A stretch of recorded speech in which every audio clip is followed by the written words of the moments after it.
बिहार विधानसभा में वित्तीय वर्ष 2021-22 का बजट पेश किया गया। बिहार के वित्त मंत्री तारकिशोर प्रसाद ने सदन के पटल पर बिहार के बजट को रखा। बिहार के बजट में स्वास्थ्य, शिक्षा, रोजगार, आधारभूत संरचना सहित बिहार के 7 निश्चय को तरजीह दी गई है। बिहार के विकास में 7 निश्चय की प्राथमिकताओं को सबसे ऊपर रखा गया है और कोशिश यही है कि 7 निश्चय में जिन चीजों को रखा गया है उससे बिहार की गति को रफ्तार दी जाए, और यही वित्त मंत्री ने अपने बजट में कहा भी है। उड़ते रहना जीवन भर, मत डर प्रलय झकोरों से तू, बढ़ आशा हलकारों से तू, क्षण में यह अरिदल मिट जाएगा, तेरे पंखों से पीस कर खग, उड़ते रहना जीवन भर, उड़ते रहना जीवन भर। विकसित बिहार के लिए सफलतापूर्वक क्रियान्वित 7 निश्चय 1 की उपलब्धियां उत्साहवर्धक रही है। हमारी सरकार योजना बनाकर विकसित बिहार के लिए सतत प्रगतिशील रहती है। इसलिए 7 निश्चय एक के बाद हमने अगले 5 वर्षों के लिए आत्मनिर्भर बिहार के 7 निश्चय 2 पर कार्य प्रारंभ कर दिया है। सरकार द्वारा अगले 5 वर्षों में 2020 से 2025 के लिए 7 निश्चय 2 योजना अभियान प्रारंभ किया गया है। इसके अंतर्गत राज्य के चतुर्दिक विकास के लिए 7 लक्ष्यों को प्राप्त करने हेतु तो विभिन्न योजनाएं बनाई गई है। वित्तीय वर्ष 2021-22 में 7 निश्चय 2 योजना के लिए 4,671 करोड़ रुपए का बजट प्रावधान किया गया है। योजना की प्रारंभिक तैयारी कर ली गई है तथा वर्ष 2021-22 से इन सभी निश्चय योजनाओं पर कार्य प्रारंभ होगा। 7 निश्चय 2 के अंतर्गत 7 लक्ष्य निर्धारित किए गए हैं। युवा शक्ति, बिहार की प्रगति, सशक्त महिला, सक्षम महिला, हर खेत तक सिंचाई का पानी, स्वच्छ गांव, समृद्ध गांव, स्वच्छ शहर, विकसित शहर, सुलभ संपर्कता सबके लिए एवं सबके लिए अतिरिक्त स्वास्थ्य सुविधा। युवा शक्ति, बिहार की प्रगति। युवक समाज के भविष्य निर्माता होते हैं। युवा ऊर्जा, शक्ति एवं अनुशासन से ही समाज का सार्थक एवं बहुमुखी विकास संभव होता है। बजट को लेकर के बिहार के मुख्यमंत्री नीतीश कुमार ने कहा कि यह विकासोन्मुख बजट है।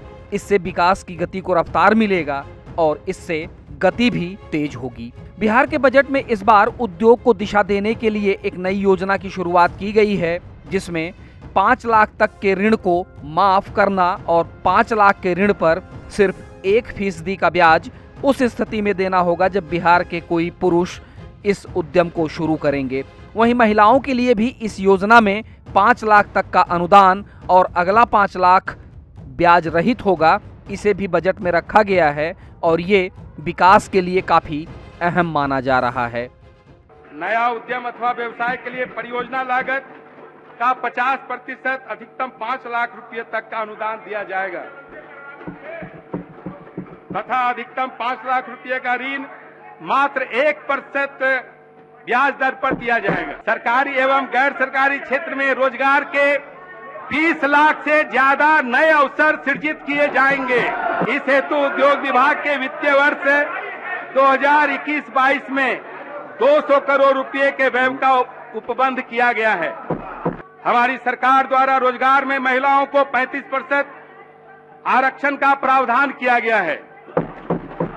अपने स्वयं का उद्योग स्थापित करने हेतु सरकार महिलाओं को अनुदान और ब्याज रहित पूंजी उपलब्ध कराएगी। राज्य सरकार द्वारा महिलाओं में उद्यमिता को बढ़ावा देने के लिए विशेष योजना लाई जाएगी, जिसमें उनके द्वारा लगाए जा रहे उद्यमों में परियोजना लागत का 50% अधिकतम 5 लाख रुपए तक का अनुदान तथा अधिकतम 5 लाख रुपए तक ब्याज मुक्त ऋण दिया जाएगा। बिहार बजट को लेकर के जहां सत्ता पक्ष के लोगों ने इसे बिहार के विकास का बजट बताया है, वहीं विपक्ष ने इसमें पढ़ाई, कमाई, दवाई और रोजगार की बात नहीं होने की बात कही है। नेता प्रतिपक्ष तेजस्वी यादव ने कहा कि इसमें उद्योग को लेकर के कहीं कोई जगह ही नहीं रखी गई है। बिहार के विकास का दावा करने वाली सरकार ने जो बजट दिया है, इससे बिहार का भला नहीं होगा। ये पूरी तरीके से जो बजट है ये झूठ का पुलिंदा है। पढ़ाई, दवाई, कमाई, सिंचाई, सुनवाई और कार्रवाई का जिक्र तक इस बजट में नहीं रहा। केवल घोषणाएं और ऐसी घोषणाएं जो फिर से दोहराया गया, जो 7 निश्चय 1 की बात है, वो भी अब तक पूरा 7 निश्चय 1 नहीं हो पाया। 7 निश्चय पार्ट 2 की बात की गई, लेकिन इसमें झूठ हम इसलिए बोलेंगे,